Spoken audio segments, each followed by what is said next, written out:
Bom, pessoal, então estamos na segunda parte aí da nossa aula de pós e FRS, falando aí sobre CPC 27 imobilizado, dia 17.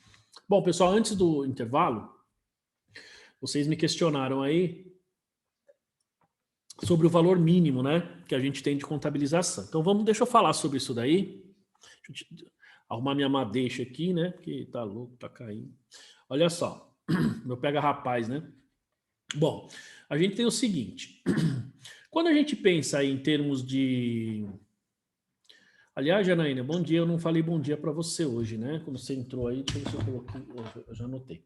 Bom, gente, a gente tem o seguinte, essa questão do valor mínimo, ela sempre surge quando a gente está falando de imobilizado, tá? E aí é o seguinte, a gente... Assim, eu sou bastante questionado com relação a isso, porque tem muita gente que pensa que tem que seguir, então isso gera muitas dúvidas. Vocês ouviram aí o Alex, que teve a discussão lá com a chefia dele, você teve lá o Regilson também, enfim. E outros casos que a gente já até acabou discutindo aqui na aula. A gente tem o seguinte, pessoal, então vamos lá. Primeiro, não existe valor mínimo para registro de um ativo imobilizado, tá certo? Não existe. Tá?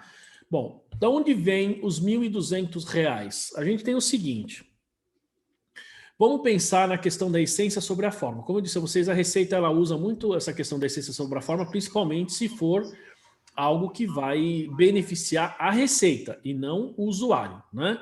Não o contribuinte. Então a gente tem assim, primeiro, esse valor, antes da lei 12.973, ele era, que é de 2014, tá? E o valor era R$ 326,85, se eu não estou enganado.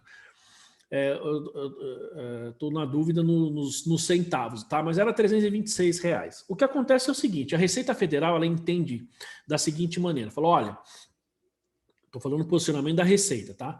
Ela diz assim, então, eu vou lá fiscalizar a empresa da Janaína. Então eu chego lá, eu sou um fiscal da Receita Federal, a Janaína pegou um monte de valores lá, e ativo, R$800, 900, 1.000, e lançou tudo como despesa.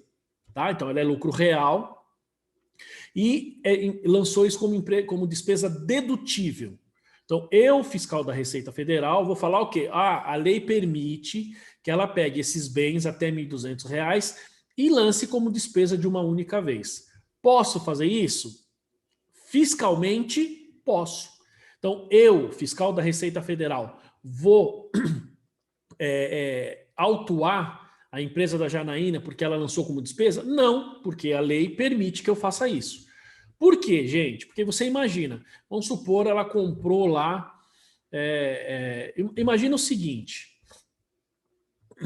Ó, vou dar um exemplo para vocês. Para quem aqui, deixa eu ver, acho que ninguém foi na sala que eu tinha, a sala física que eu tinha lá no centro, a sala de treinamento, né? Fisicamente eu entreguei a sala, agora é só online. Quem sabe no futuro, né?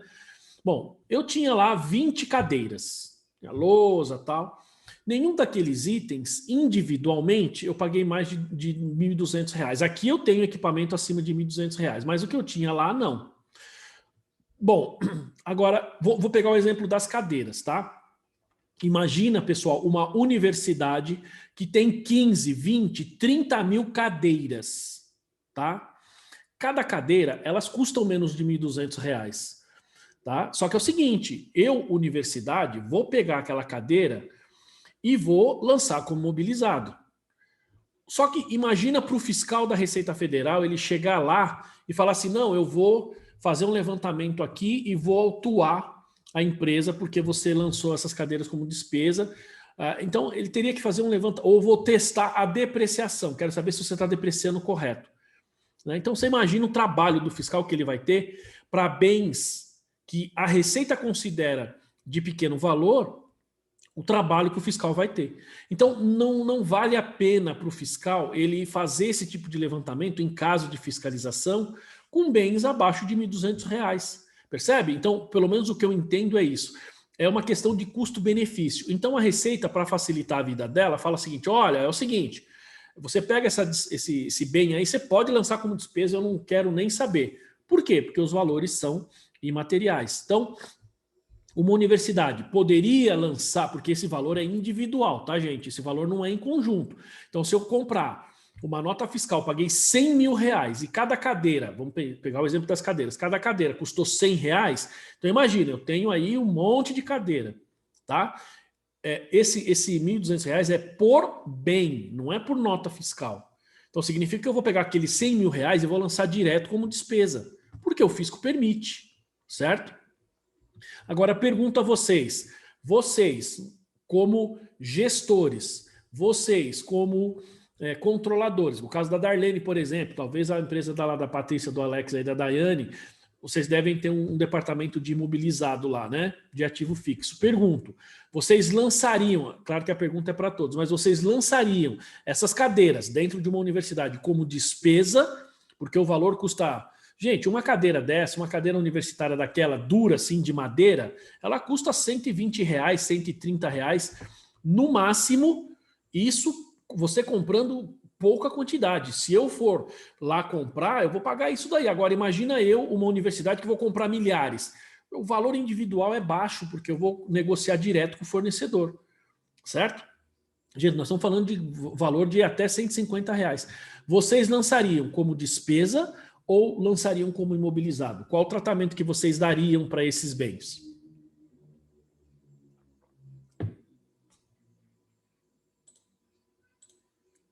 A Darlene lançaria como despesa, mesmo sendo um valor alto. Eu acho que no caso da universidade como ativo, né?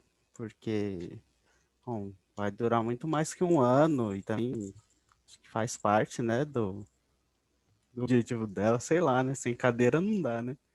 Com certeza. Então, eu lançaria, veja só, a legislação até permite que eu lance como despesa, mas evidentemente, embora seja um valor baixo, Darlene, eu lançaria como ativo. E as universidades lançam como ativo, pessoal. Eu sei porque eu já dei treinamento numa universidade, que depois até dei aula lá, né? Fui professor. Então, mas quantas cadeiras vocês têm, Darlene? Veja a diferença. Quantas cadeiras vocês têm? Pensa numa universidade, você tem 25, 30, 40 mil. Então, imagina que o efeito que isso dá, se você for pensar em termos de despesa. Esse é um ponto. O segundo ponto, gente, está atrelado à questão de controle. Tá? Tem 500 cadeiras, é bastante. Eu, particularmente, mesmo nessa quantidade, Darlene, eu não lançaria como despesa, eu lançaria como ativo. Tá? Por quê, gente? É uma questão de controle.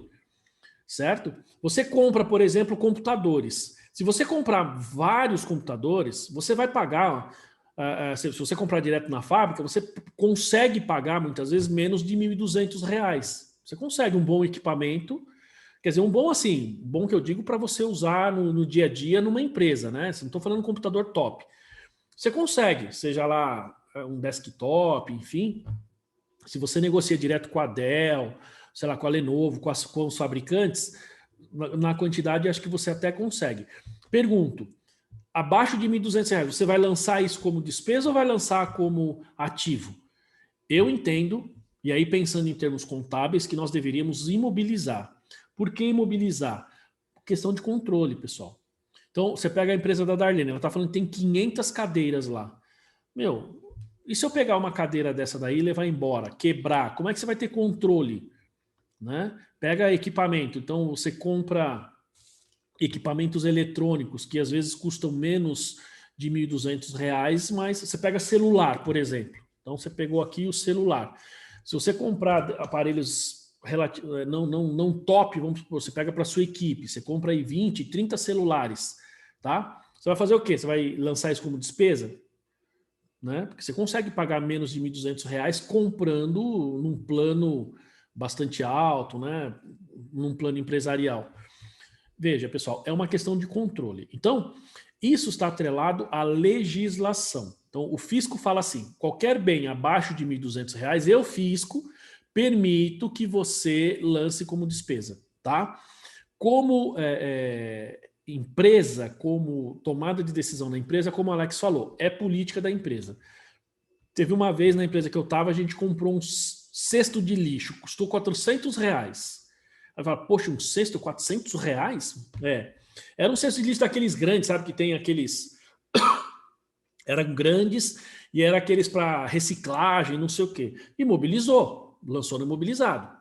Por quê? Porque é uma questão de controle. A gente tinha lá toda a plaquinha, quer dizer, não tinha. A gente tá, na época que eu estava na controladoria, a gente ia começar a implantar. Tanto é que a gente até chamou uma empresa para fazer todo o levantamento para nós, porque nós queríamos ter controle.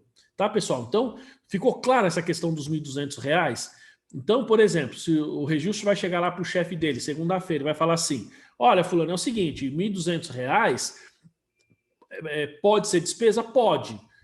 Tudo bem, você atende o fisco, mas atende a norma? Não, você não atende a norma. Tá? Professor. Mas é uma questão também que nós falamos lá no CPC 0, do chamado da relação custo-benefício. Quanto custa você ter toda uma estrutura para depreciar bens de R$ 1.200? Por exemplo, você pega ali a Darlene, tem 500 cadeiras. Qual o custo para depreciar? Embora 500 cadeiras, eu já acho um valorzinho, de repente, razoável. Né? Então, acho que teria que fazer essa relação. É uma questão de julgamento. Ficou claro isso aí, pessoal? Sim, professor, só um comentário. No caso desse critério fiscal, até com experiência de escritório, né?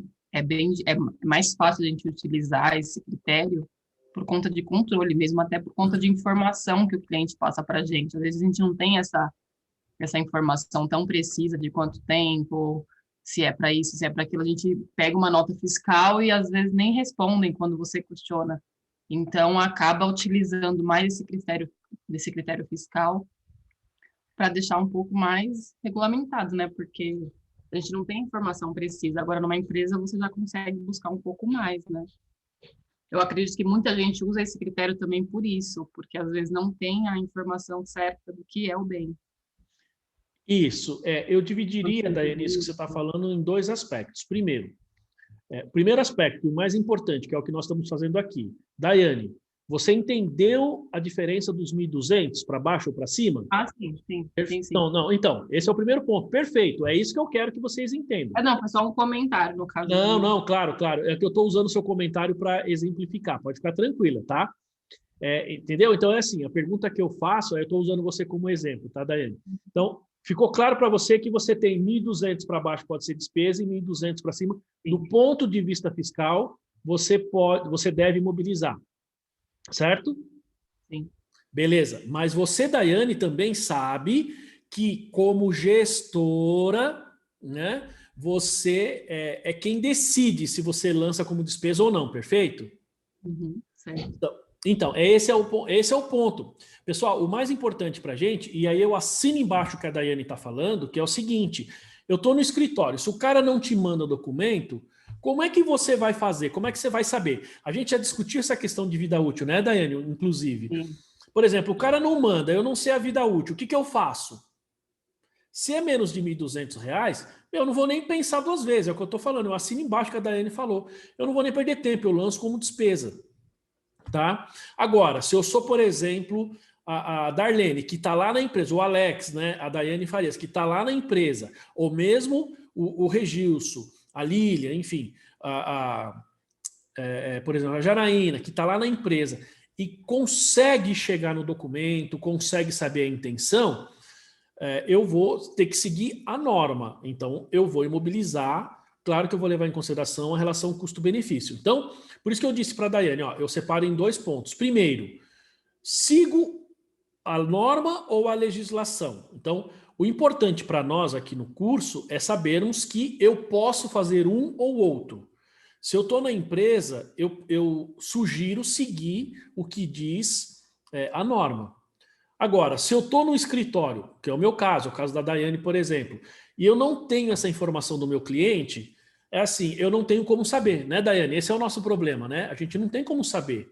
Então, eu vou pegar, se for abaixo de 1.200, de duas uma, ou eu vou depreciar de acordo, que a gente vai falar também essa questão da vida útil, ou vou depreciar de acordo com o que diz a norma, do que diz a receita, né? Então, vamos supor, se eu estou falando de uma cadeira, como é o caso da Darlene que ela citou ali, eu vou usar móveis e utensílios, vou depreciar em 10 anos. Só que você depreciar, vamos falar assim, uma cadeira, R$ 150, fazer a continha aqui, rápida, 150.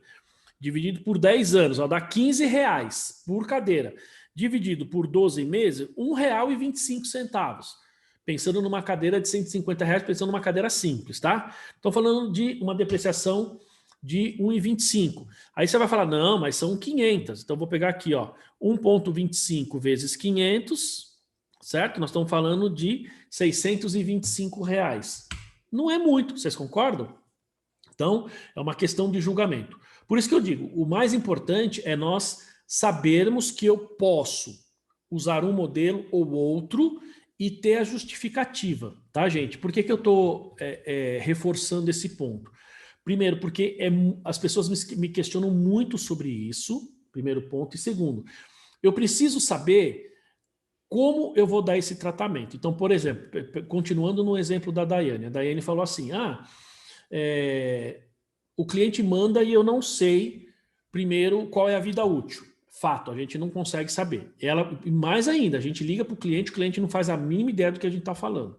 Segundo, você pode pegar aquele valor e depreciar de acordo com a tabela da receita, por exemplo, já que o cliente não te fala, né? Você pode adotar o critério de R$1.200. O mais importante para nós aqui é sabermos que na hora de escrever isso na nota explicativa, eu vou falar assim, os bens considerados até R$1.200 foram considerados como despesa, atendendo o disposto no item tal, aí já no regulamento do imposto de renda, tá? Em função da dificuldade ou de, como que a gente diz, de estimativas não confiáveis. Então, como você não tem uma estimativa confiável, você lança direto para a despesa. Entenderam, pessoal? Né? Desculpa, Daiane, se eu dei a impressão de que eu estava te contradizendo. Na verdade, eu estava usando você como exemplo, né? O importante é sabermos o procedimento e adotar aquilo que melhor vamos falar assim, que melhor nos atende. Lógico que o ideal é seguir o que está na norma, mas não tem jeito. A gente no escritório, meu cliente não manda documento, a gente não tem como saber. Dificilmente a gente sabe. Se numa empresa que não seja escritório, porque escritório também é empresa, né? Se a gente pega um cliente nosso, ou melhor, numa empresa que não seja escritório, a gente já tem essa dificuldade, imagina então no escritório, a gente sofre. Fala aí, Daiane, a gente passa uns apertos aí nessas contabilizações. Eu tenho clientes grandes, inclusive, indústrias grandes, que é difícil você estando lá dentro, tem analista lá dentro, interno, é difícil você extrair alguma informação. Por isso que eu estou falando, às vezes, até numa empresa mesmo, você como trabalha lá dentro, você tem dificuldade de extrair aquela informação. E rápido, porque você tem prazo, tem fechamentos, entendeu?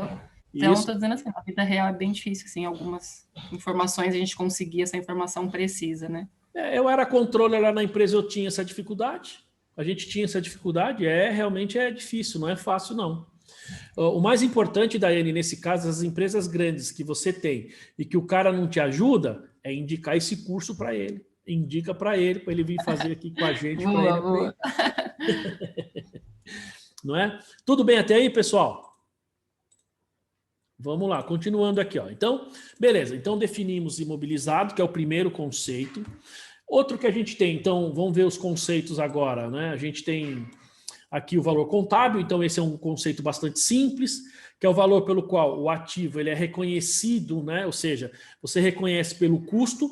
Ele fala que após a dedução da depreciação e perda por redução ao valor recuperável. Então, o valor contábil é o líquido que você tem naquele momento no seu balanço, tá? Opa! É o valor que você tem ali de... Só um minutinho, pessoal.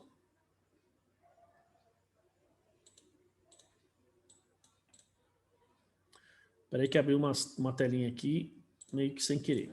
Bom, então, voltando ali. Então, você tem aí esse valor contábil, é aquilo que você tem de custo de aquisição menos depreciação acumulada e menos perda. Então, esse aqui é um conceito bastante simples aí. Pessoal, aqui tem o conceito do custo, ó. Então, que é o custo de aquisição do imobilizado, que a gente vai detalhar na sequência, ó. É o montante de caixa ou equivalente de caixa que foi pago. Então, aqui é o que efetivamente ou você está pagando, ou aqui ele fala, ou o valor justo, né? Aqui quando ele fala pago, pessoal, não é que necessariamente você pagou à vista, mas pode ser o fato de você ter um financiamento, por exemplo, tá? Você tem algo financiado, por exemplo. pago, ou que você pagou ou que você vai pagar. Ou o valor justo de qualquer outro recurso dado para adquirir um ativo. Então, um financiamento, por exemplo, seria aqui o valor justo que você tem daquele ativo no momento do financiamento. Ó, para adquirir um ativo na data de sua aquisição ou construção. Ou ainda, se for o caso, atribuído quando o valor inicialmente é reconhecido de acordo com as disposições de outros CPCs. O caso do leasing, por exemplo, é um exemplo. E outro que ele fala aqui, ó, o outro item que a gente vê como valor justo é em caso de permuta, né, pessoal? Por exemplo, você faz uma permuta aí de um bem. Então, eu tenho uma dívida, por exemplo, com uma pessoa, estou devendo, não tenho dinheiro, mas tenho bens. A pessoa vem aqui e fala, ó, tá bom, então você leva esse bem aqui, você pega e veja que ali eu tenho o valor de uma dívida e tenho o valor do bem. Percebe, pessoal? Então ali eu preciso pensar nesse valor justo aí. Eu vou ter que ter um ganho ou uma perda na baixa desse direito que eu tenho, mas eu tenho um ativo que vou reconhecer pelo valor justo, que é esse o caso aqui, tá? Nós vamos detalhar um pouco mais o custo, tá, gente? E aqui entra o conceito de planta portadora que a gente falou, que está atrelado lá ao ativo biológico. Então é importante a gente saber separar um ativo biológico de uma planta portadora, tá? Vocês sabem a diferença, pessoal? Não sei se todo mundo aí já viu. Eu acho que a Darlene tem aí esses casos lá, se não me engano, ou pelo menos ativo biológico, eu acredito que ela tenha. O restante eu não sei, né? O Alex não sabe a diferença. Quem mais?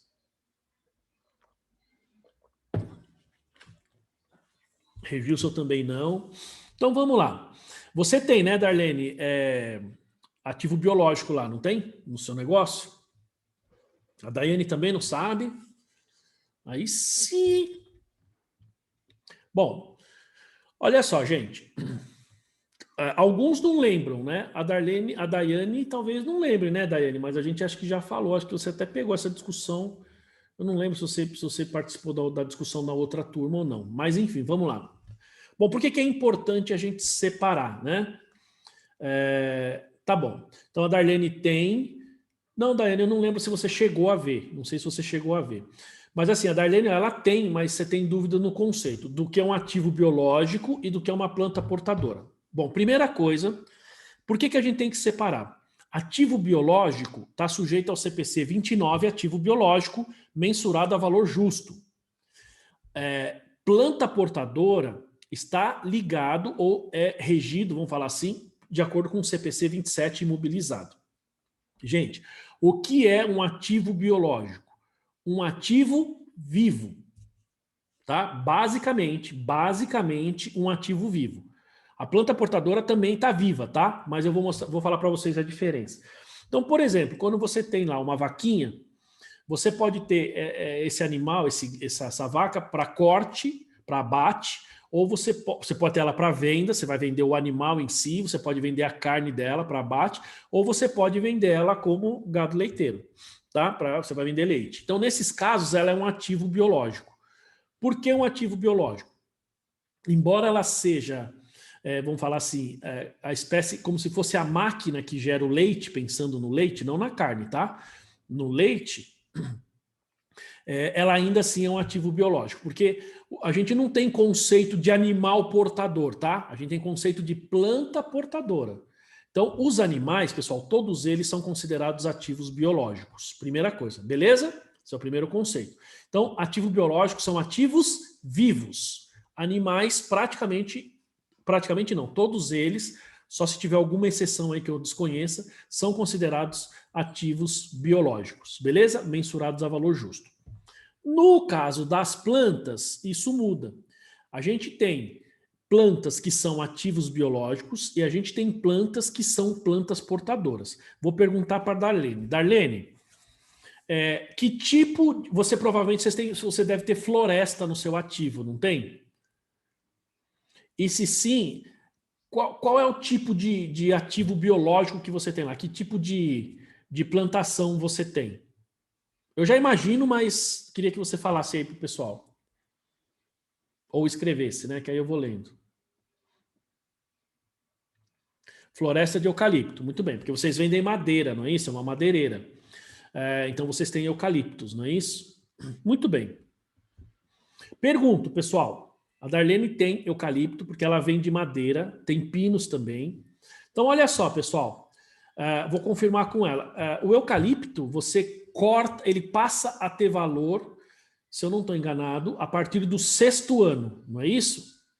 A partir do 6º ano é que ele passa a ter o chamado valor justo. 7º ano, beleza. E o pinus, normalmente a partir do 12º, 13º ano. Não é assim? Pelo menos o que a gente tem, o tipo de pinos que a gente tem aqui no Brasil, mais ou menos. Ó, 14 anos, tá vendo? Bom, pessoal, então vejam que interessante, ó. O eucalipto, ele passa a ter valor justo, digamos assim, valor de comercialização a partir do 7º ano, e o pinus 14 anos. Tem pinos na Europa, Darlene, não sei se você sabia, que ele só passa a ter valor a partir do 30º ano. Então, 25, 30 anos ele passa a ter valor para, vamos falar assim, para comercialização. Agora, então beleza. Pergunto, Darlene, e aí eu estou perguntando para todo mundo, tá, gente? Esses eucaliptos que a Darlene tem, pergunto, gente, é planta portadora ou ativo biológico? Ou vocês não fazem a mínima ideia? Alguém sabe? Deve ser planta portadora. A Daiane está dizendo, Dani Farias, planta portadora. Quem mais? Confirma. O Regilson não tem a mínima ideia. Eu também não, Regilson. Eu estou olhando minha colinha aqui, não faço a mínima ideia. Alguém mais? Bom, Daiane Farias não é planta portadora, tá? É um ativo biológico. Quer ver? Eu vou perguntar para a Darlene um pouquinho sobre o processo que ela faz lá. Darlene, você vende a madeira, não é isso? Quando você vai vender a madeira, o que você faz com a árvore? Você corta essa árvore, não corta?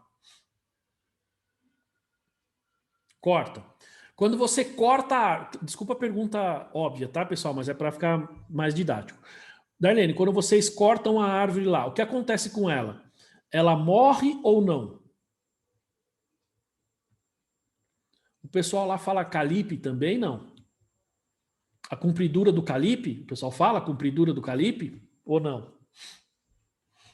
Já ouviu essa expressão? Já ouviram, pessoal, essa expressão? Vai no calipau, né? Do calipe, já viram ou não? Isso é muito falado aqui no interior, né? Eu fui... Minha mãe é do interior e eu sempre fui muito pro interior. Então o pessoal fala, vamos lá no calipau, né? Lá, tá vendo? O pessoal das fazendas fala calipe, né? Que na verdade, calipe, na verdade, é eucalipto. Uma vez um cidadão chegou para mim e falou assim: o cara tava lá e foi ver a compridura do calipe. Na hora eu já entendi o que era, né? Ele queria saber o comprimento do eucalipto. O cara falou compridura do calipe. Então o pessoal nas fazendas fala, né, que é bem o pessoal bastante simples, né? Mas voltando. Bom, então a árvore morre.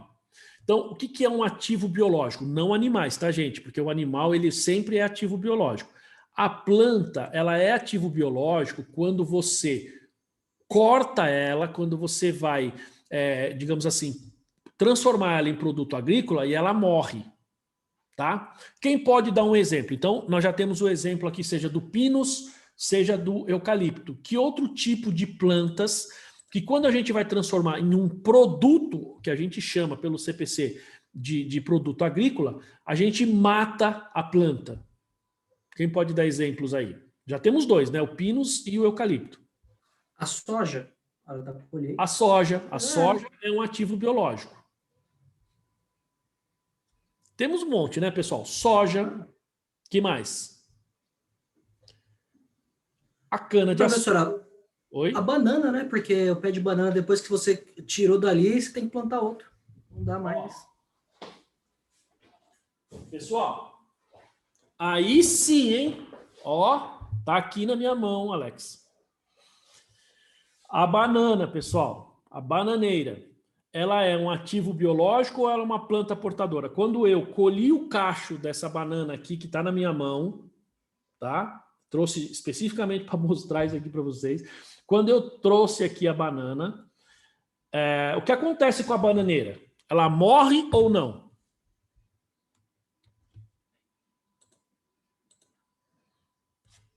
Ó, a banana, ela morre ou não? O Alex falou aí pelo jeito que morre, né, Alex?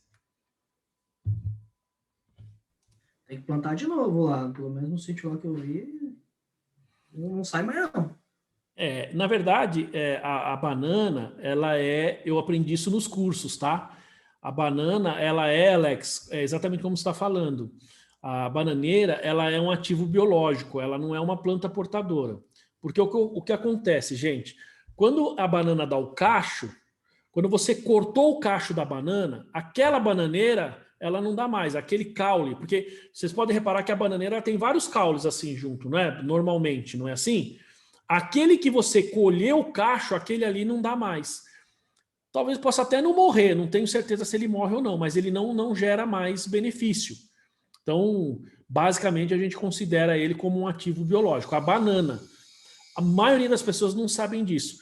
Eu falei isso num treinamento uma vez, não sei se era o treinamento que você estava, Alex, e teve uma menina lá no treinamento, era um preparatório para o exame de suficiência. Eu não tava, não. Não estava? Esse aí que foi que eu aprendi no sítio lá. Né? Então. Aí a menina falou assim, não, professor, não é assim não. A menina me corrigiu lá na frente de todo mundo, ela falou, não, professor, não é assim não. Eu falei, como que funciona? Ela explicou, ela falou, professor, porque eu tenho uma tia que é bananeira, eles chamam de bananeiro, né? Por quê? Ela planta banana no interior de São Paulo, lá na região sul ali, né? Perto da Regis ali. Vale do Ribeira. Exato, Vale do Ribeira, isso mesmo. Ela falou, ela tem uma plantação de banana. E ela falou assim, eu já vi lá que quando você corta, aquilo que onde você, aquele caule, digamos, eu estou chamando de caule, não sei se é o nome correto. Quando você cortou a banana ali, aquilo ali não dá mais banana. Aquilo ali você tem que cortar, porque ele não serve mais para nada. Então, a partir daí, a gente entende que... Eu não sabia disso, eu aprendi lá, quando a menina explicou. Então, a gente entende que aí você tem a bananeira como um ativo biológico. Então, você pega, por exemplo, mandioca. A mandioca é um ativo biológico.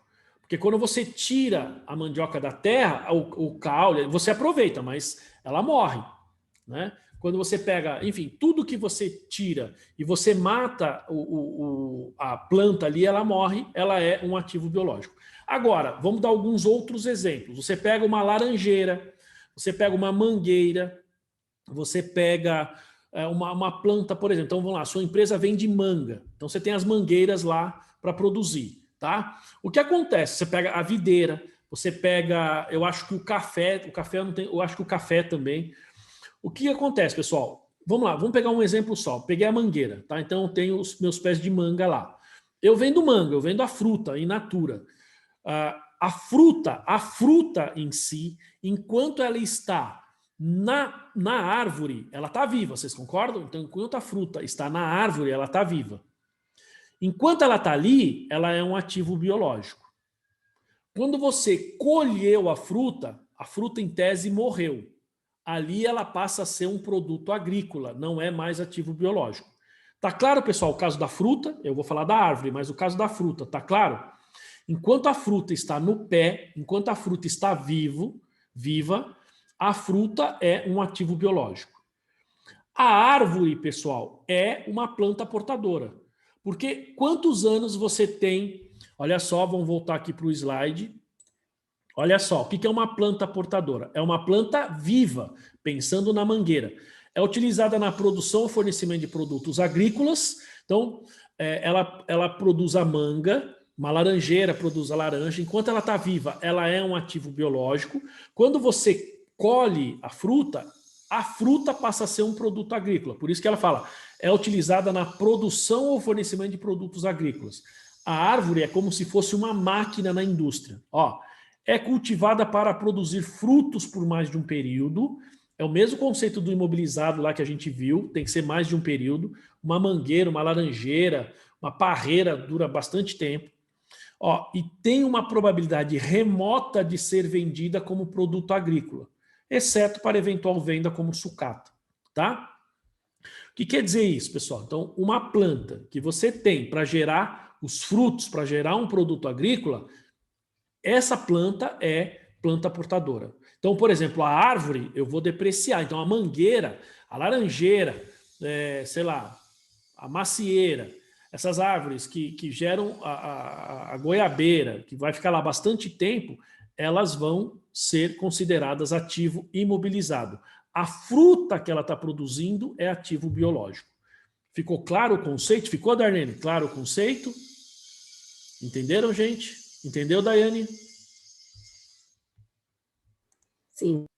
Legal. Então, esse é o conceito. Então, quando você tem a árvore, ali você tem a planta portadora. E na planta portadora, pessoal, nós temos que depreciar.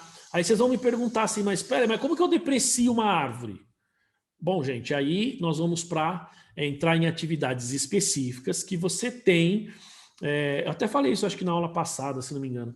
Você tem não só publicações, mas você tem, digamos, procedimentos específicos. Por exemplo, quanto tempo dura uma mangueira? Então, quanto tempo? Claro que você tem, por exemplo, pessoal aí que mexe com plantação, e aí estou falando de especialista mesmo, né? Acho que é biólogo, talvez, se eu não me lembro aí. Eles sabem exatamente não, mas tem uma noção do tempo médio que dura um pé de laranja, por exemplo. De quanto em quanto tempo você tem que substituir aquelas laranjeiras, né? Quanto tempo aquele pé de laranja dura. Então, qual o tempo de produção?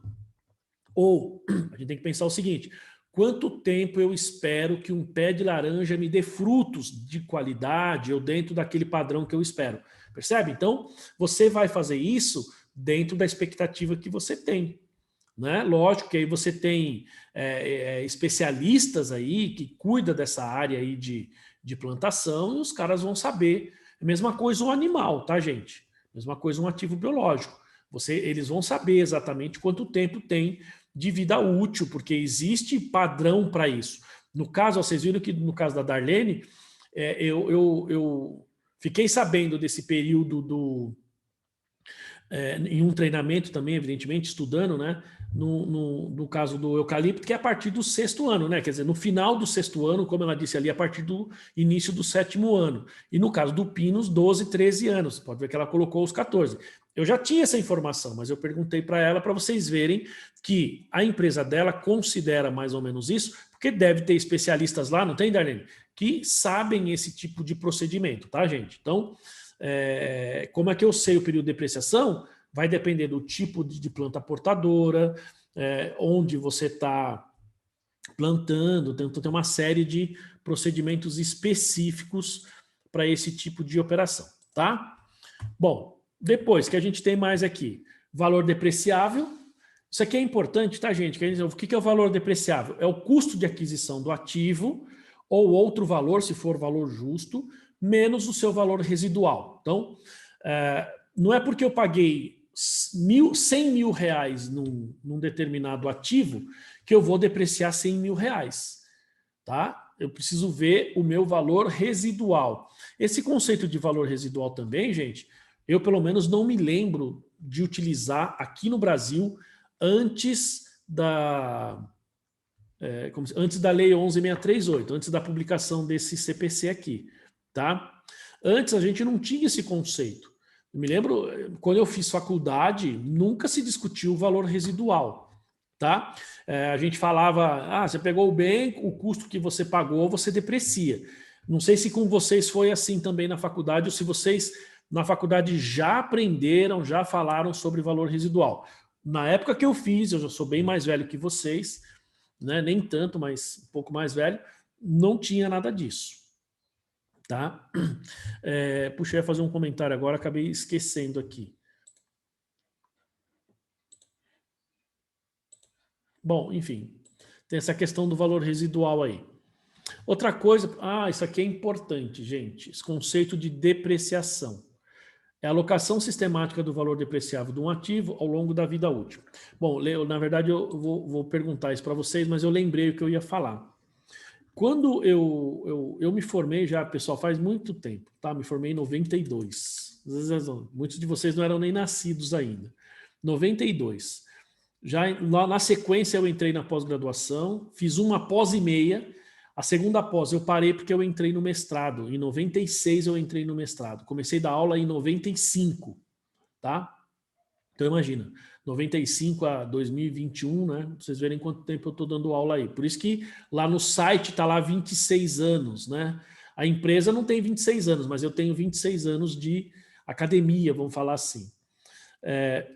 E eu me lembro que em 97 eu comecei a dar aula na pós-graduação, em 1997. Dava aula na FAAP, em outras faculdades aí, pós-graduação.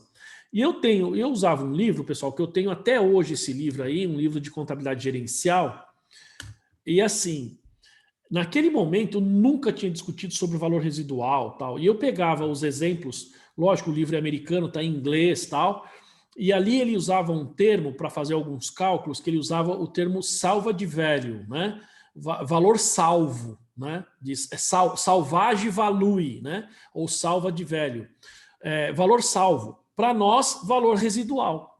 E eu confesso, gente, que até aquele momento eu não tinha visto na graduação, não tinha visto na pós-graduação.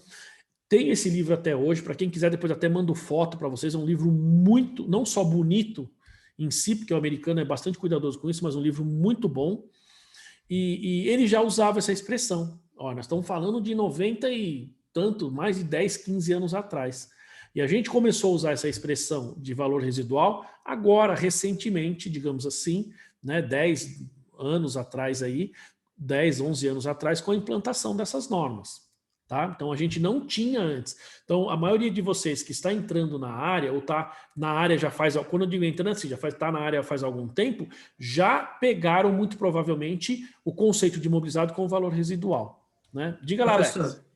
Essa semana aqui eu estava no curso, um outro professor lá na aula de orçamento lá e tal, ele é de contabilidade também, ele até comentou isso. Que ele até falou, pessoal, uma curiosidade, viu? Quando você depreciar totalmente o bem, o valor residual tem que ser 1, você não pode zerar tudo. Você tem que demonstrar que você tem uma unidade, um valor final ali, você não pode zerar, exaurir todo. Aí eu fiquei, caramba, isso aí eu falei, como vou ter uma aula em breve? Isso aí eu vou... me gerou uma dúvida. Eu discordo disso aí, Alex, eu discordo. Falou que não, a gente não pode depreciar totalmente um bem, porque você tem que demonstrar que o valor residual dele, ele sobrou alguma coisa.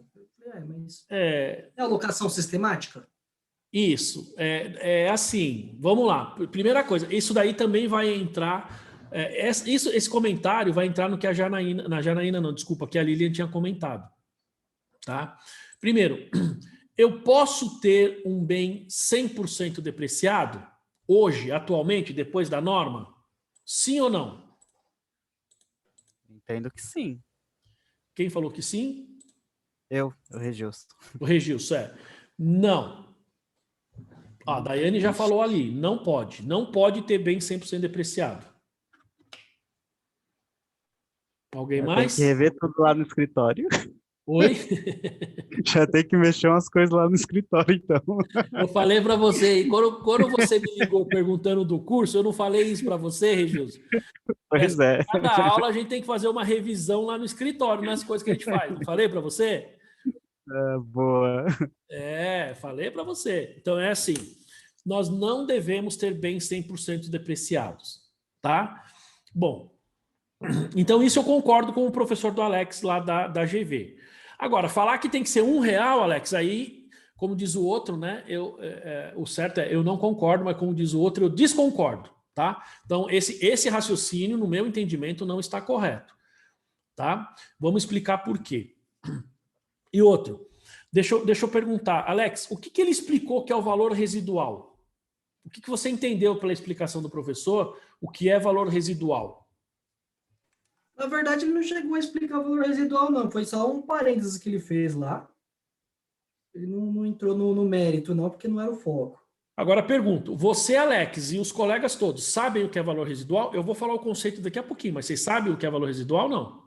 Eu imagino que seja. O que é? Não sei se é o correto, mas valor residual é quando eu tenho na política da empresa um valor que eu quero... deixar ele como um valor que possivelmente, se eu vender aquela máquina daqui 10, 15 anos, quanto eu estimo receber por ela. Esse seria o meu valor residual. Exato. Eu só tiraria dentro do que você falou, é exatamente esse o conceito, a questão de ser uma política da empresa. Porque o valor residual não é definido pela política. O valor residual é definido pela pesquisa que você faz, né? Você vai ter que medir qual seria o valor de venda. Então, a política seria, eu apuro o valor residual porque eu vendo antes do final da vida útil ou não. Essa é a política. A forma de definir o valor residual, você precisa ver qual seria o valor que você realizaria aquele ativo. Entendeu? Mas voltando, pessoal. Então, por que a gente não pode ter um bem 100% depreciado? Pelo seguinte. Primeiro, vamos lá. O que antes de explicar isso, eu vou perguntar, vou voltar no slide aqui, tá? Vou voltar no slide, olha o que ele diz.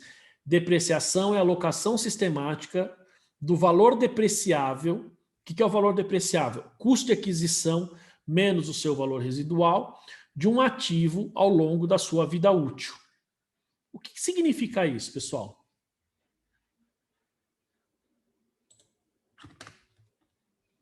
O que é depreciação?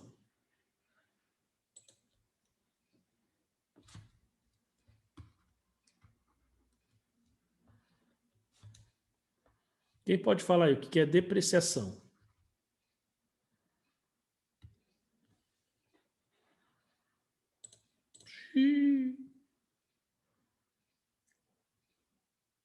Então, a Lilian está falando que é a desvalorização do bem ao longo da vida útil. Não, não é isso, Lilian.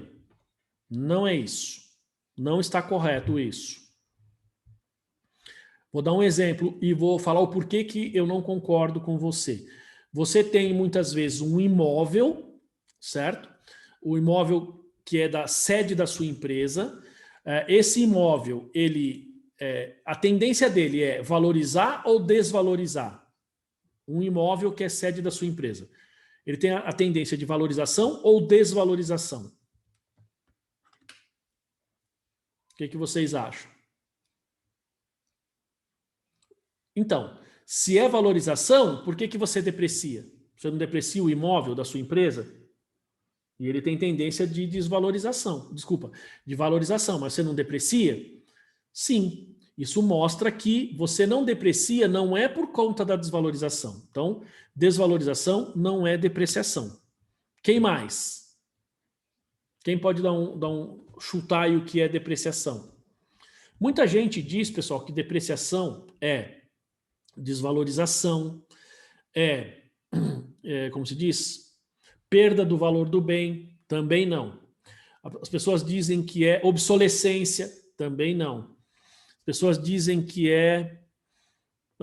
vários... O que mais vocês aprenderam em termos de conceito de depreciação? Os principais conceitos que a gente aprende é essa perda de valor no tempo, obsolescência, desvalorização.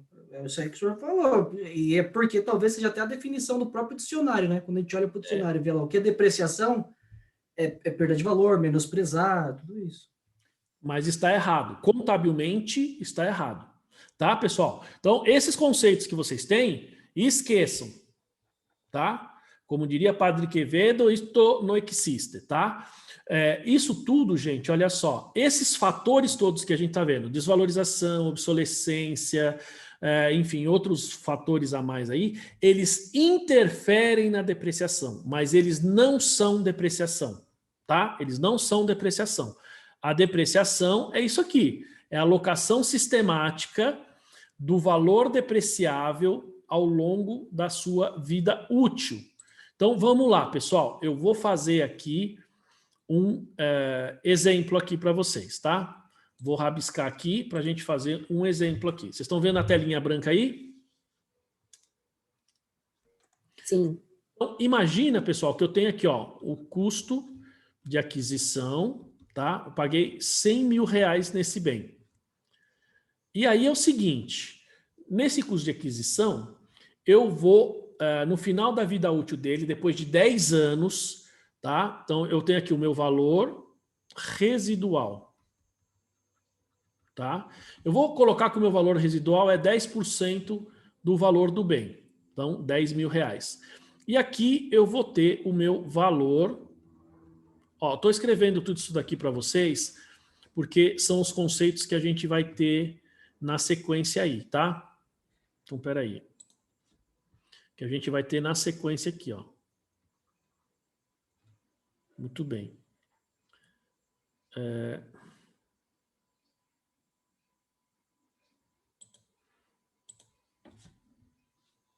Aí sim, agora eu não consigo voltar para o texto ali.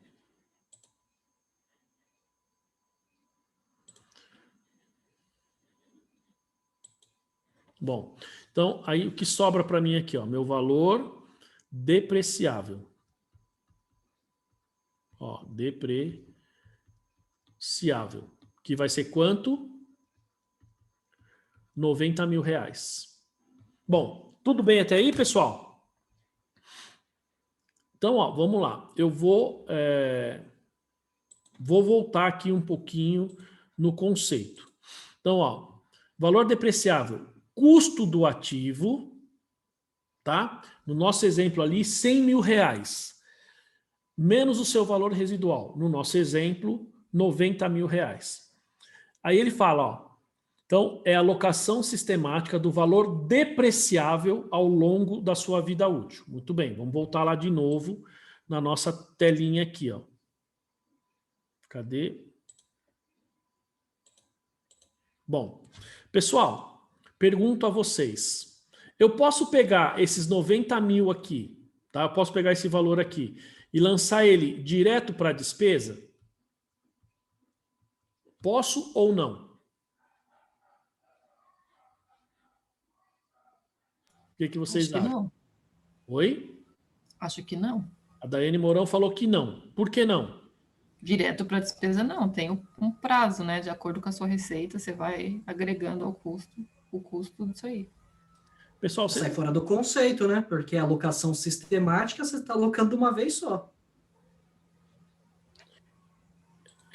Como é que é? Alocação sistemática? Você está saindo do conceito, já que é uma alocação sistemática, você está alocando de uma vez só. Exato. Então, se eu lançar direto para a despesa, como a Daiane comentou, eu não posso. E por que eu não posso? Por duas coisas. Primeiro, eu fujo do conceito de depreciação. A depreciação ela é uma alocação sistemática. Sistematicamente eu vou lançando no resultado. Segundo, eu fujo do conceito de ativo. E fujo do conceito de competência, princípio da competência. Olha só, pessoal, uma contabilização, a gente não se dá conta do porquê que eu tenho que fazer a contabilização daquele jeito. Eu faço a contabilização de um ativo na conta de ativo e tenho que depreciar para atender o princípio da competência, o conceito de ativo e para não fugir do conceito de depreciação. Tudo isso, tá? Então, quando a gente vem aqui, nesse exemplo aqui, pessoal, olha só, né? Voltando aqui, ó. Eu tenho aqui os 90 mil. Então, esses 90 mil, eu não posso lançá-lo como despesa. Então, isso aqui não pode ser feito, tá?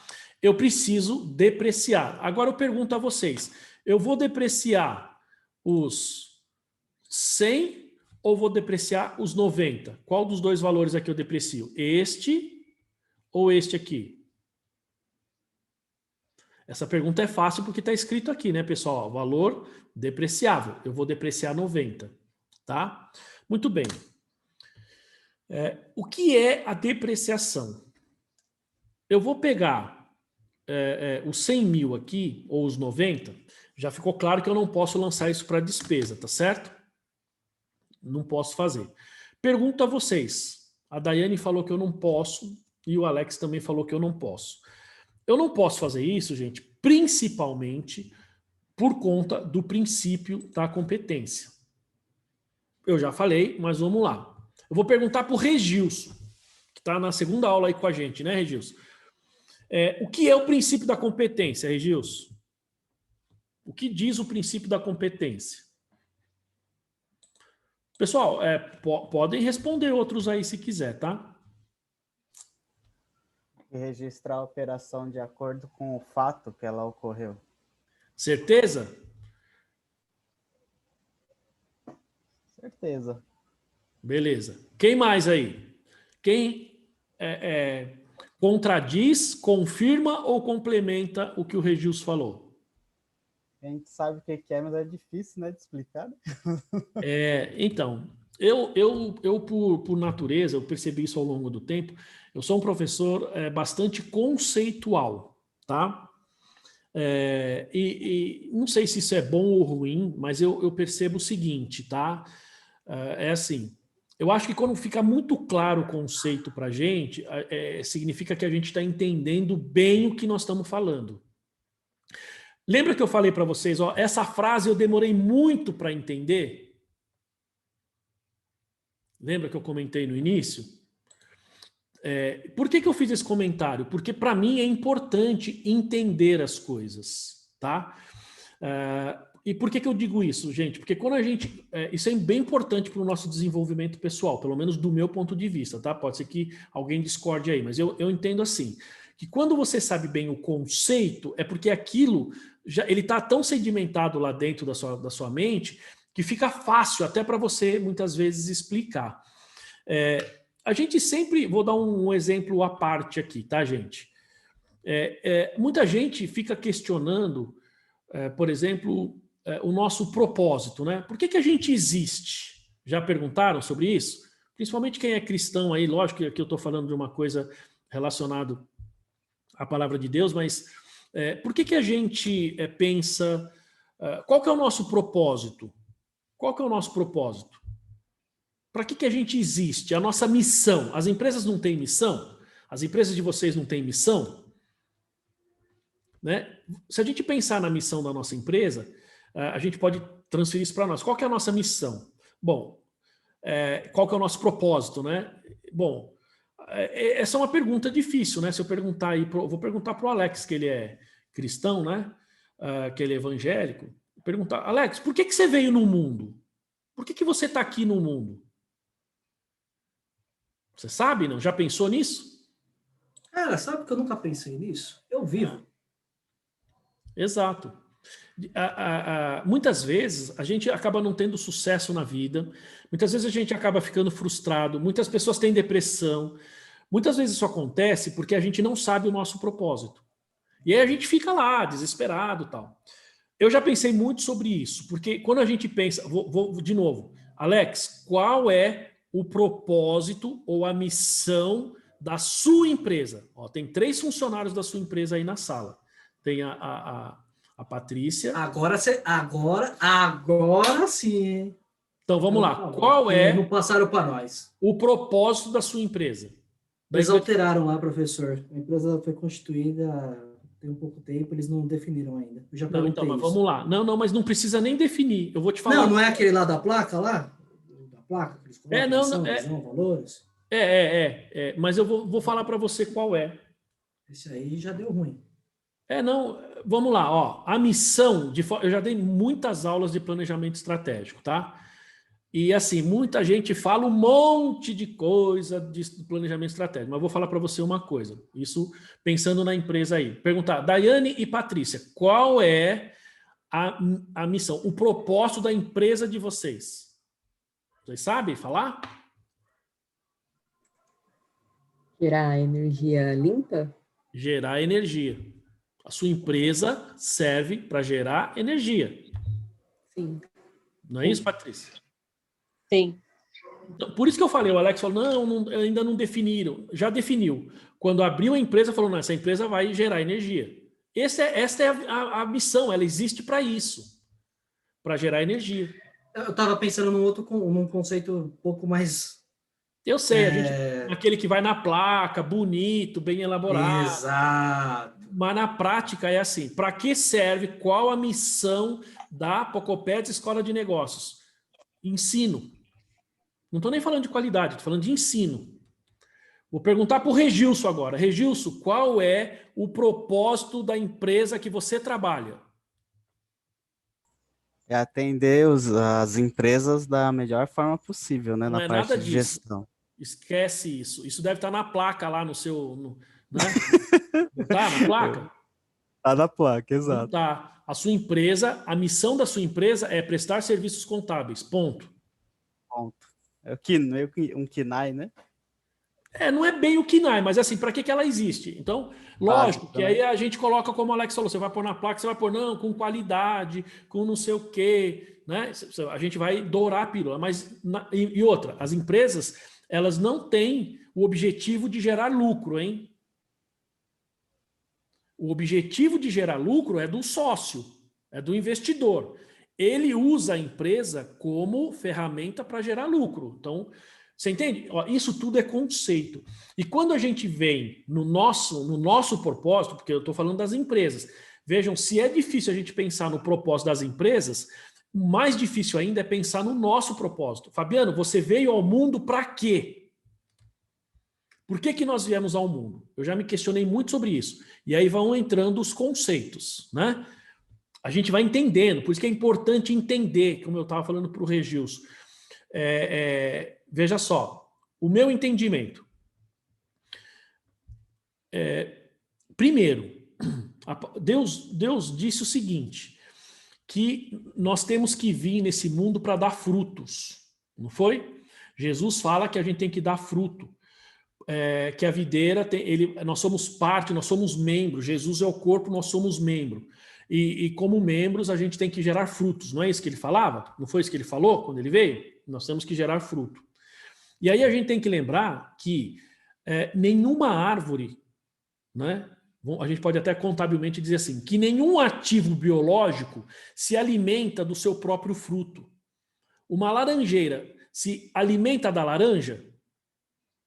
Uma mangueira se alimenta da manga?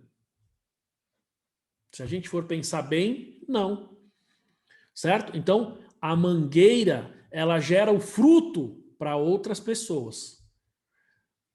Certo? A laranjeira gera fruto para outras pessoas. Então, qual é o nosso propósito? Gerar frutos. Para quem? Para nós? Não, para terceiros.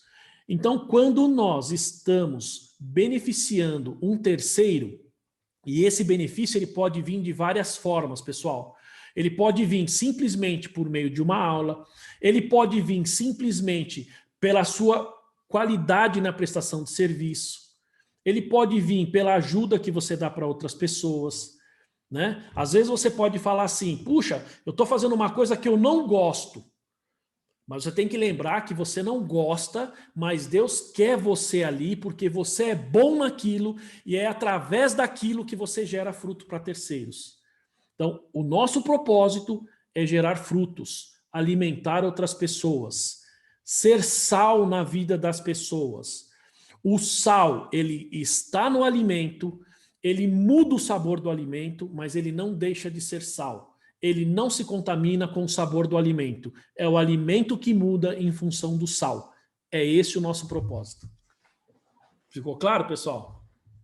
Desculpa a pregação, mas esse é para isso que nós viemos. Não interessa. É a mesma coisa, né? A gente coloca a missão, a visão, uma coisa linda, bonita, mas na prática, assim, é gerar energia, Alex. O objetivo de vocês é esse, né? Então, quando a gente fala aqui, voltando lá no conceito, nesse caso de alocação sistemática, eu estou falando isso por quê? Porque olha só, pessoal, eu tenho um ativo. Esse ativo, ele vai gerar benefício por quanto tempo? Ele não vai gerar benefício por 10, 15, 20 anos? Certo? É o tempo que ele vai gerar benefício, não é isso? Olha só. Então, vamos entender valor depreciável. Primeira coisa, ó, vou voltar na figura aqui que a gente estava vendo. Ó. Gente, então, esses 100 mil reais aqui, ó, ele vai gerar benefício, não vai? Bom, os 90, ele vai gerar benefício por meio do uso.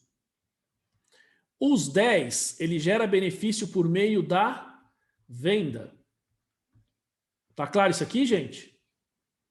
Ó, é o 100 mil que vai gerar benefício, certo? 10 mil será o valor residual, que vai gerar benefício no momento da venda, e o valor depreciável é 90 mil, que vai me gerar benefício durante o uso. Eu deprecio 90 mil. Não deprecio os 10. E aí a gente entra no conceito do que é o princípio da competência. O princípio da competência, Regilson, primeiro, é o que você falou, a primeira parte. registrar os fatos no momento em que eles ocorrem, independentemente de pagamento ou recebimento, certo? Essa é a primeira parte.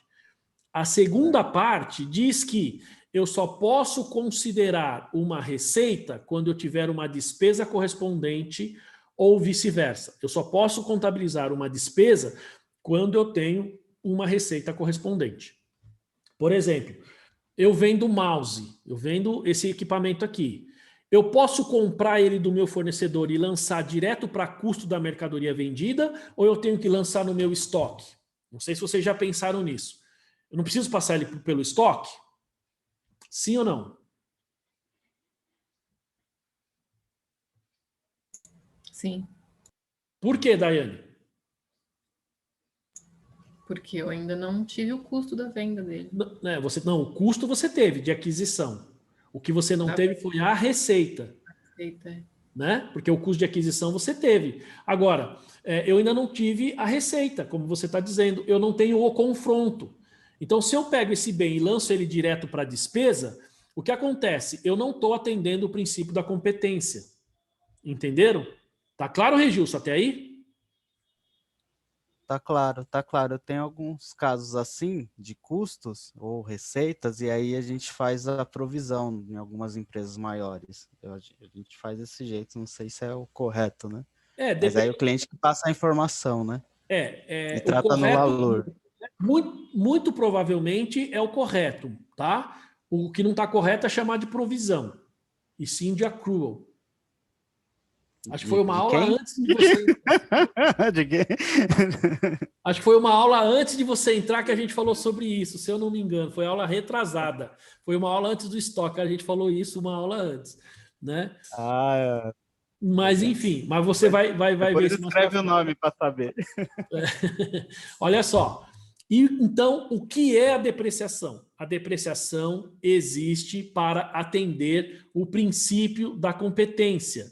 É a alocação sistemática do custo do bem, nesse caso, os 90 mil, ao resultado. Veja, vamos pensar que essa máquina aqui, ó, eu vou levar 10 anos depreciando essa máquina. Significa que eu vou usá-la durante 10 anos. Então, eu vou ter, em tese, uma receita indireta aí durante 10 anos.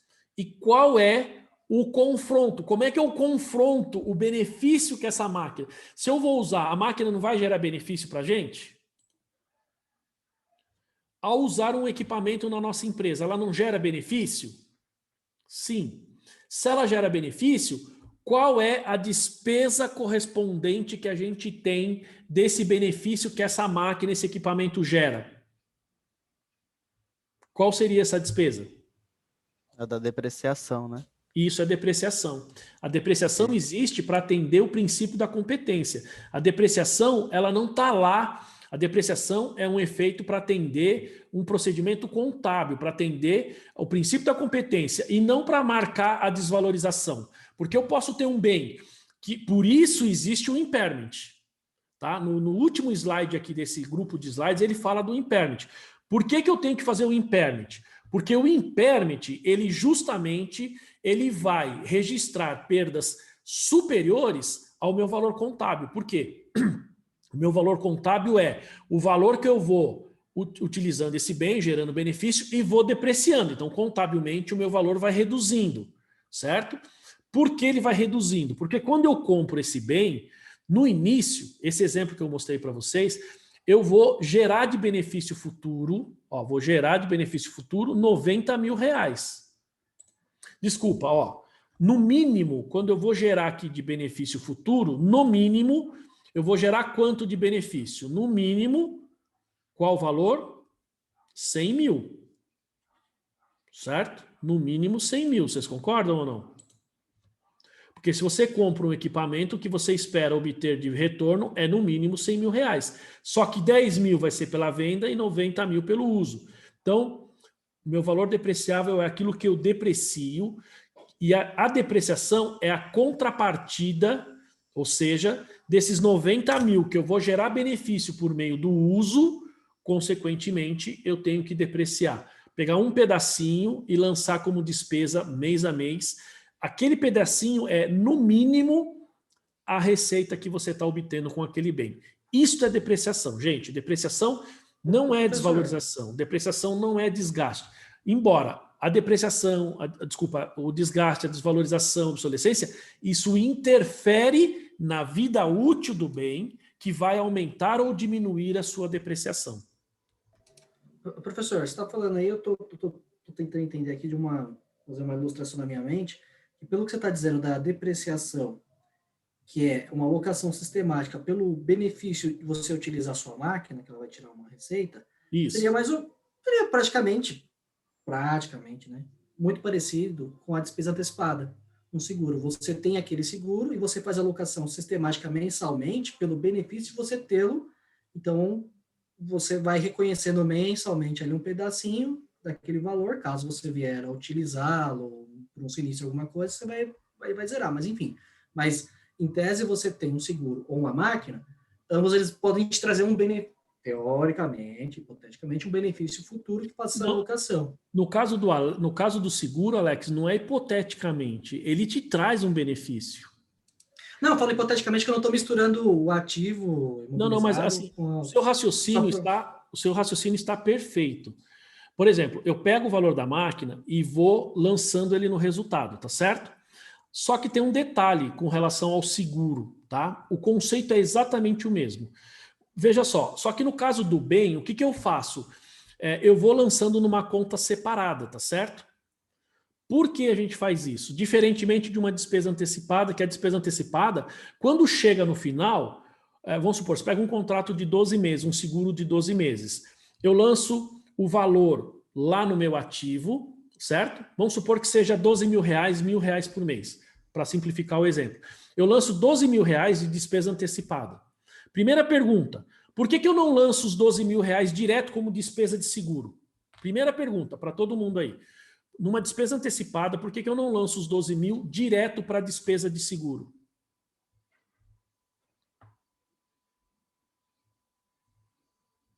Vamos lá, pessoal. Por que eu tenho que lançar ele como despesa antecipada?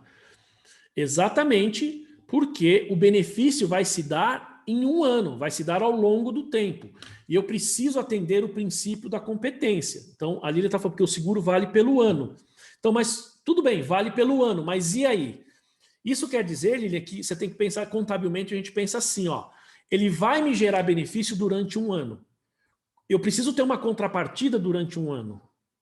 Tá certo? Então, no primeiro mês, aí, por isso que eu disse para o Alex, assim, não, ele falou assim, não, pode ter um benefício. Não, você tem o benefício.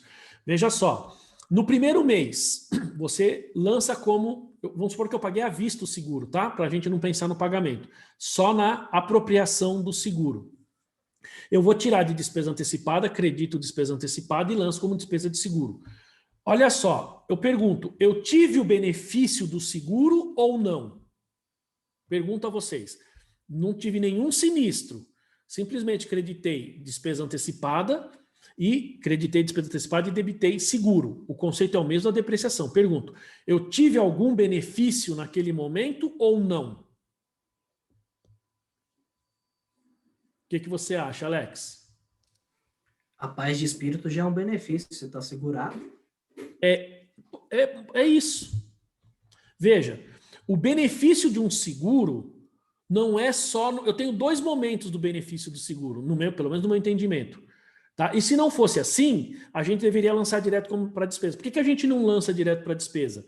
Porque você tem... Veja só, o seguro é uma aposta que eu faço com a seguradora. Eu estou chegando para a seguradora, estou falando, eu tenho certeza que vai acontecer um sinistro comigo no mês de janeiro. A seguradora fala, eu tenho certeza que não vai acontecer. Então você paga para isso. E o seu benefício neste momento embora seja imperceptível, o benefício foi, eu estou tranquilo, porque se acontecer alguma coisa, eu tenho o seguro. Certo? Eu tenho seguro.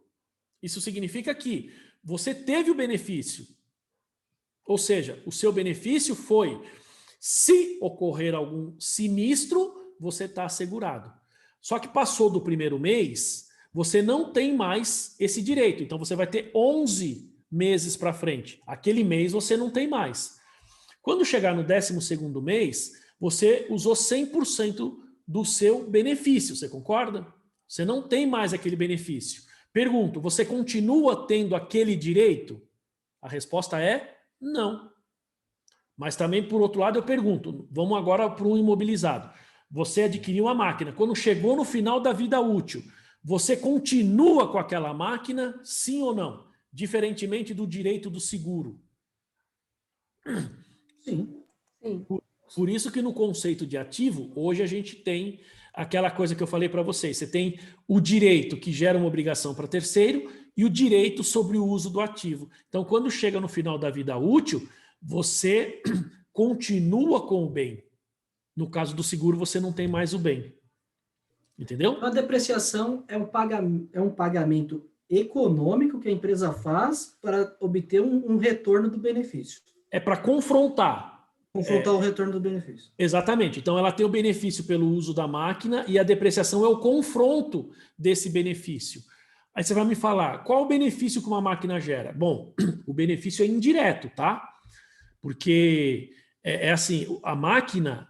Eu vou fazer uma pergunta para vocês. Claro que no final das contas a resposta vai ser positiva, mas pergunto, a máquina gera receita na empresa? Uma máquina numa indústria gera receita ou não? Eu entendo que não, que gera receita é a venda. Ela só produziu.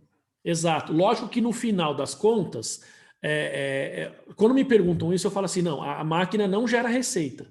A máquina gera o produto.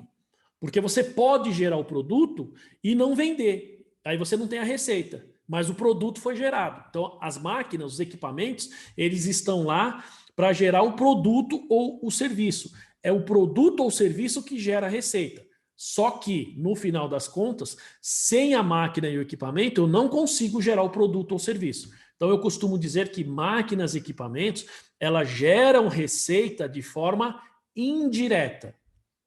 Não sei se ficou claro esse conceito, pessoal. Ela gera receita de forma indireta, mas ela gera benefício. No meio do processo, né? No meio Exato. do processo da receita. Exatamente, ela está no meio do processo. Mas ela sozinha não gera receita, ela gera o produto.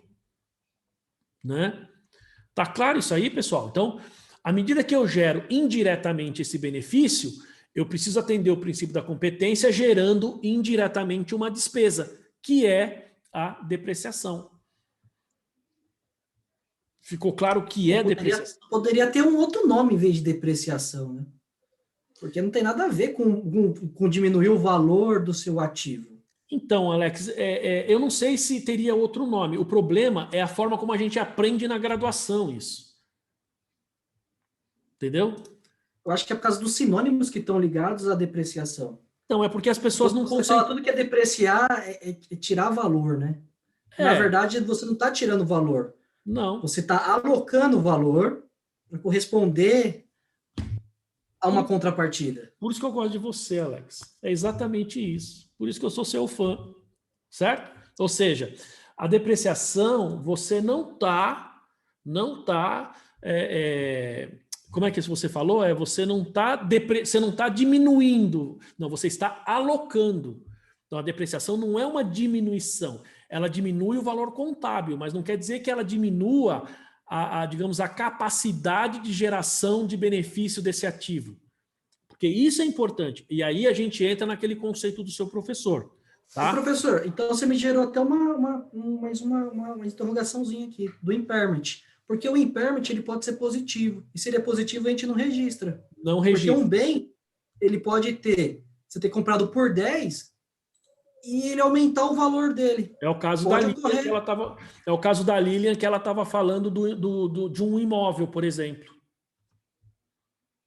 Não só imóvel, porque eu acho que um tempão atrás, não lembro se a Patrícia vai recordar, a gente teve ativos na área de energia que eles valorizaram. Isso. E aí você está me perguntando, então por que eu não registro o ganho, não é? Porque aí tem a questão do conceito do ativo, né? Você não pode superestimar e o passivo você não pode subestimar, eu acho que é por isso. Não é só isso, é complementando. Eu não registro um ganho no ativo, porque eu pergunto, veja só, essa é uma valorização econômica, você concorda? Sim. ela já efetivamente aconteceu na sua empresa? Você já tem esse ganho efetivo? Não, não vendi. Não, ele ainda não aconteceu. Então, se não aconteceu, você não pode registrar. O ativo é um recurso econômico controlado pela entidade proveniente de operação passada. Não existe ativo futuro. Lembra que a gente discutiu, por exemplo, o seu filho tem direito aos seus bens? Não. A Patrícia, fala, Patrícia. Não, é isso mesmo. Nós tivemos, só que a gente não pode... ainda a gente não teve venda. A gente teve a valorização, mas não teve a venda dele. Exato. Aí a gente está sendo conservador, e o conservadorismo nesse caso eu registro o ativo quando ele é efetivo. Eu não posso registrar esse ganho porque ele ainda não aconteceu. Olha só, pessoal, nós estamos em época de imposto de renda pessoa física, tá certo? E muita gente quer pegar a declaração pessoa física e fazer o seguinte: eu tenho um bem, comprei um imóvel de 300 mil reais, hoje ele vale 500. Eu posso colocar os 200 na minha declaração de imposto de renda? Posso colocar lá os 200 mil desse ganho? Mas que ganho que houve? Você vendeu esse negócio aí? Oi? Mas que ganho que houve aí? Não vendeu? Então, exato. Muita gente fala assim. Você compra por 10, mas ela estava valorizando. Quando você não vender, você não teve ganho. Exato. Porque a receita, veja que, assim, se eu quiser colocar os 200, eu coloco. Posso colocar. Só que a Receita vai querer se eu tô reconhecendo como um ganho, a Receita vai querer os 15% do ganho dela de capital.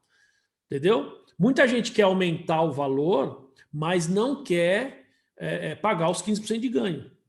Pode correr o contrário também, né? Se tem um imóvel, ele perdeu o valor. Exato, exato. Vamos supor, eu reconheço esses 200 mil. Então, hoje, eu estou colocando lá os 500 mil reais. Coloquei esse ganho de 200 mil, paguei o imposto. Eu acho que eu tenho que... Beleza. Na verdade, o que eu estou fazendo? Eu estou antecipando o imposto quando eu for vender esse imóvel lá na frente.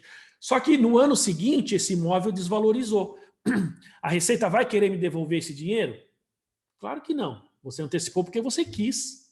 Entendeu? Então, eu não tenho ativo futuro. O ativo a gente só reconhece quando ele é efetivo. Tá? Então, por isso que a gente considera o impairment somente para baixo e não considera o ganho quando ele existe, porque ele ainda não se realizou. Você tem um ganho econômico, mas não tem um ganho efetivo no seu patrimônio. Não é efetivo. Entendeu? E aí, nesse aspecto, a Receita Federal ela é coerente, porque se você tem uma provisão, nós discutimos isso outro dia, provisão, ela é indedutível, tá certo? Por quê? Porque é uma estimativa que você entende que afeta o seu patrimônio, mas ela ainda não foi paga, ela ainda não afetou efetivamente, essa palavra efetivamente é importante, ela ainda não afetou efetivamente o seu, digamos, caixa, o seu patrimônio. Então a Receita fala, não, essa despesa eu não deixo você abater do imposto de renda. Por outro lado, se você teve um imóvel que está mensurado a valor justo, por exemplo, e você tem um ganho, a Receita entende e fala assim, não, esse valor justo eu não vou tributar. Por quê? Porque esse ganho ainda não entrou na sua empresa. Então perceba que, do mesmo jeito que a Receita não deixa eu lançar uma despesa que ainda não foi efetiva, ela não tributa uma receita que ainda não é efetiva. Tá claro isso aí, gente? Sim. Então, veja só, nós passamos um tempão aí falando do conceito de depreciação. Ficou claro, Regilson? Isso é depreciação. Sim, ficou claro, sim. Vou começar os ajustes aí, né? Aí a gente aprende tudo errado, viu? Oi? Pois é. Fala, Darlene, você ia falar? Professor, ficou claro o conceito, só que assim, a gente aprende na faculdade errado, então, certo? Os meus Porque, alunos assim, não. Os meus alunos não, mas a maioria fala errado, sim. Acho que eu tenho que fazer outra faculdade, professor, porque... Pô, você está falando isso já na terceira aula? os conceitos, assim, eu vejo em todas as aulas. Só não faz da mesma, viu? Senão não adianta. Vou ter que fazer com o professor Maurício. Boa. Mas, assim, o que muda? Por que na faculdade os professores não abordam dessa forma? Porque, assim, até o meu gestor, o meu contador, ele sempre passa esse conceito para a gente, para os funcionários novos que chegam na área. Ele sempre explica que depreciação é a desvalorização do bem. É o desgaste, efetivamente. E vendo dessa forma que você falou, faz todo sentido, mas eu não tinha pensado nisso antes, entendeu? Então, acho que a faculdade tinha que pensar dessa forma para a gente abrir a mente também, né? Abrir os conceitos. Eu acho que ficam muito baseados em literatura, de uma forma muito simplista, e isso acaba prejudicando o profissional, né? Total, você tem toda a razão. Isso acontece, no meu ponto de vista, Darlene. Fala, Lilian. O conceito, ele mudou com alguma atualização do CPC ou sempre foi esse? Basicamente, sempre foi. Entendi. Basicamente, sempre foi. E, assim, quando teve esse... Olha só, eu fui entender depreciação quando saiu o CPC, tá? Porque aí eu fui estudando, fui lendo, E por isso que eu estava falando para vocês essa questão de entender o conceito. Parece que agora caiu a ficha quando eu quis dizer essa questão de eu entender o porquê das coisas, eu entender o conceito. Por que eu sou um professor conceitual? Porque, tá vendo? Ó, quando a palavra de Deus diz, conheceis a verdade e a verdade vos libertará. Não é isso que a palavra fala? Quando a gente lê isso na Bíblia, a gente não sabe muito bem o que ela está querendo dizer, mas ela está querendo dizer o seguinte: quando você sabe efetivamente a verdade, ela nos livra, ela nos abre o olho com relação a conceito, com relação à aplicação. Lógico que na Bíblia está falando de você fugir de falsos mestres, falsos profetas, não sei o quê, né? Mas quando ele fala assim, conheça a verdade e a verdade vos libertará, liberta do quê? Da ignorância.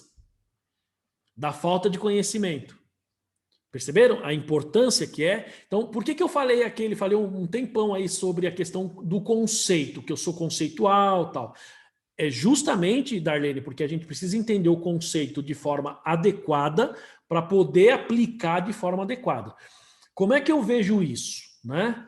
Como é que eu vejo isso aqui? Aqui, a Lilian está falando aqui, professor, se jogar no Google, as pessoas perguntam o que é depreciação. Exemplos: a depreciação ou desvalorização é o custo ou a despesa da obsolescência dos ativos, como, por exemplo, máquinas, veículos, tal. Essa perda de valor é apropriada pela contabilidade até que tenha seu valor reduzido a zero. Não é exatamente isso. Aí fala aqui, o Alex colocou. Depreciação quando corresponder à perda de valor dos direitos que tem por objeto físico, sujeitos a desgaste, perda de utilidade por uso da ação da natureza ou obsolescência. Tá? Ele não corresponde, é manual do FIPECAF, então, mas se a gente for pensar bem, Alex, pelo próprio conceito, né, e o que a Lilian colocou, ele não representa, fala aqui, depreciação, quando corresponder à perda do valor dos direitos que tem por objeto bens físicos a desgastes, não, mas fala assim, bens físicos sujeitos a desgastes ou perda de utilidade por uso, ação da natureza ou obsolescência. Olha só o que diz aqui, depreciação quando corresponder à perda do valor dos direitos, tá? Então, vamos lá, vamos interpretar isso que está escrito aqui. Ele fala assim, então, quando eu compro um bem no valor de 100 mil reais, tá? Quanto naquele momento eu espero obter de retorno com aquele ativo? Meu custo foi 100 mil reais. Quanto eu espero obter de retorno? 100 mil reais. Vocês concordam? Vejam só, isso voltando aqui,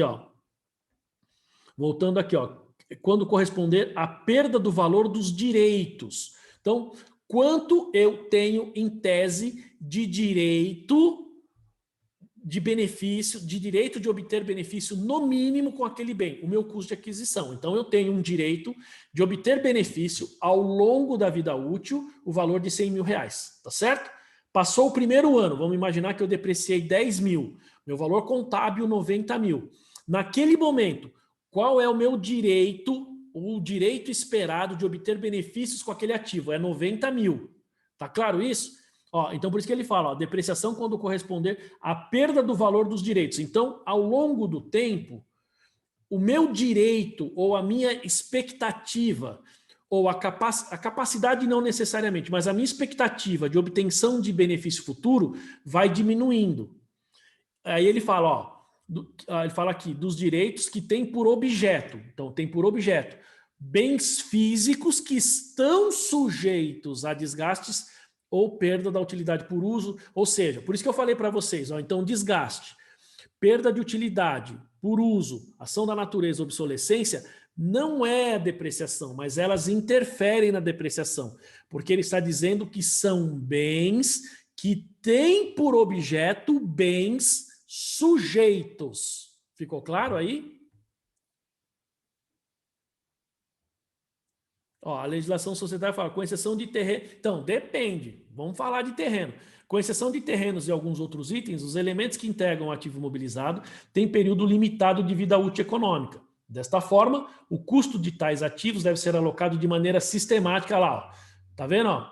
Por seu uso de correr, ó, no uso de correr ou de incorrer a sua vida útil econômica. Isso aqui é o que está na legislação societária, certo? Gente, não sei se ficou claro aí o que nós estamos falando de depreciação. E vou perguntar uma coisa para vocês, pessoal. Faltam 4 minutinhos aí. Quero falar 2 coisinhas. Professor, pode falar, Alex. Rapidinho aqui, se o pessoal quiser, eu tenho o manual FIPCAF aqui em PDF. Posso mandar aí para a turma. Coloca no grupo lá. Eu tenho também, mas se o pessoal quiser, coloca no grupo, que é bem interessante, tá? Pessoal, esse livro para consulta, ele é fundamental. Eu uso ele muito para consulta, né? Então, quem quiser aí, né, acho que pode colocar sim, Alex.